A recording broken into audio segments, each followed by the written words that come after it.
میں سلمیٰ ہوں، 55 سالہ بیوہ، کراچی کے ایک عام مگر پرسکون محلے میں رہتی ہوں۔ میرے شوہر کو دنیا سے رخصت ہوئے 7 برس بیت چکے ہیں۔ وہ بجلی کے محکمے میں لائن مین تھا۔ ایک دن کام کے دوران کرنٹ لگا اور وہ ہمیشہ کے لیے چلا گیا۔ پچھلے 3 بیٹیاں چھوڑ گیا۔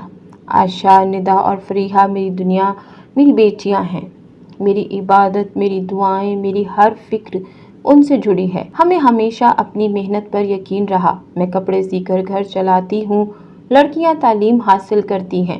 کچھ خواب سادے ہوتے ہیں، جیسے بیٹیوں کا نکاح، چھت نہ ٹپکے، بجلی کا بل وقت پر ادا ہو جائے، لیکن پھر زندگی اچانک وہ رخ اختیار کرتی ہے جو انسان کی ہڈیاں بھی ہلا دیتا ہے۔ یہ سب اس دن شروع ہوا جب ہمارے محلے میں ایک نیا خاندان آ کر بس گیا۔ وہی پرانا سا مکان جو برسوں سے بند پڑا تھا، اچانک چمکنے لگا۔ دیواروں پر تازہ پینٹ، چھت پر نیلا پردہ اور رات کو لوبان کی بھینی خوشبو جیسے کسی روحانی مقام کی ہو۔ ہم نے سوچا شاید یہ لوگ خانقاہ سے آئے ہیں، یہاں بہت دیندار ہیں۔ نہ مردوں کی آواز، نہ عورتوں کی، بس چھت پر سائے روشنی اور رات کے پچھلے پہر ورد کی آوازیں۔ ایک دن شام کے وقت دروازہ بجا۔ میں سلائی مشین پر کام کر رہی تھی۔ فریحہ نے جا کر دروازہ کھولا۔ باہر ایک دبلا پتلا نوجوان کھڑا تھا، سفید لباس، دھیمی سی مسکراہٹ۔ اس نے کہا، اماں جی، آج ہمارے ہاں نیاز ہے، یہ دیگ آپ کے لیے ہے، دعا میں یاد رکھیے گا۔ ہاتھ میں بھاپ چھوڑتی ہوئی دیچکی تھی جو اس نے فریحہ کے حوالے کی۔ میں نے کچھ دیر کو سوچا، دل میں سوال اٹھا کہ ان اجنبی لوگوں نے خاص ہمیں کیوں بھیجا۔ پھر میرے شوہر کی کہی بات یاد آئی، کبھی کسی کے رزق کو ٹالنا نہیں چاہیے، نیت دیکھنی چاہیے، نظریہ۔ تو میں نے سوچا اللہ کا انعام ہے، رزق ہے، انکار نہیں کرتے۔ بیٹیوں نے جیسے ہی بریانی کی خوشبو سونگھی، سب بھاگ کر آ گئیں۔ دیگچی کھولی تو گوشت، مسالے، تلی ہوئی پیاز، زعفران، خوشبو ایسی جیسے ہوٹل کی نہایت قیمتی بریانی ہو۔ ہم تو شاید سالوں بعد ایسی چیز کھا رہے تھے۔ میں نے 3 پلیٹیں نکالی، بیٹیوں کو بسم اللہ کہہ کر کھلایا۔ ان کے چہروں پر خوشی دیکھ کر میرے دل کو بھی سکون ملا، لیکن اس خوشبو میں کچھ عجیب تھا، بس بتا نہیں سکتی، کسی نے دل کو تھام لیا ہو۔ ایک لمحے کو دماغ خالی سا لگنے لگا، مگر بیٹیوں نے شوق سے کھایا، بہت تعریف کی۔ پھر چند لمحوں میں وہ تینوں یوں بستر پر جا کر لیٹی جیسے کسی نے ان کے جسم سے جان کھینچ لی ہو۔ عائشہ نے کہا، امی نیند آ رہی ہے بہت زیادہ، اور پھر وہ سو گئیں۔ ندا اور فریحہ نے بھی پلکیں بند کر لیں اور چند لمحوں میں ان کی سانسیں گہری اور رفتار مدھم ہو گئی۔ میں چپ چاپ کھڑی ان کی طرف دیکھتی رہی، جیسے کوئی بہت بڑا سوال میرے سامنے آ کھڑا ہو۔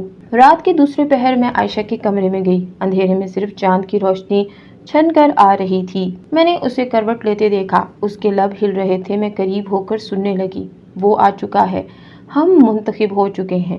اس کے ہونٹوں پر عجیب سی مسکراہٹ تھی، وہ انسانوں جیسی نہیں لگ رہی تھی۔ میرا پورا بدن کانپ گیا۔